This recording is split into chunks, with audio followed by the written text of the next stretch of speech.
మురంగడ్డ, gains గడ్డ, కందగడ్డ అని పిలువబడే ఈ చిలకడ దుంపలో చాలా రకాల పోషక విలువలు కలిగి ఉన్నాయి. చర్మం ముడతలు పడకుండా, గుండెకు సంబంధించిన నరాల పటుత్వానికి, అలాగే ఇందులో ఫైబర్ అండ్ ఐరన్ కంటెంట్ కూడా చాలా బాగుంటుందండి. సో అన్ని ఏజ్ గ్రూప్ వాళ్ళు చక్కగా తినొచ్చండి.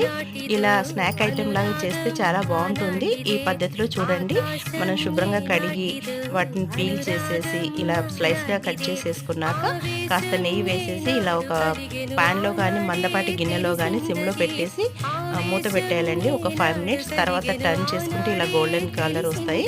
ఆ తర్వాత షుగర్ని కూడా లేదంటే బెల్లాన్నైనా వేసుకొని మరొక 5 మినిట్స్ సిమ్లో పెట్టి ఉంచినట్లయితే మనకి ఇలా గోల్డెన్ కలర్లో వస్తాయండి. ఉడికిపోయినట్టు తెలిసిపోతుంది. అప్పుడు సర్వింగ్ బౌల్లోకి తీసుకున్నట్లయితే యమ్మీ అండ్ టేస్టీ చిలకడ దుంపల స్నాక్ అయితే రెడీ అయిపోతుంది. Very tasty.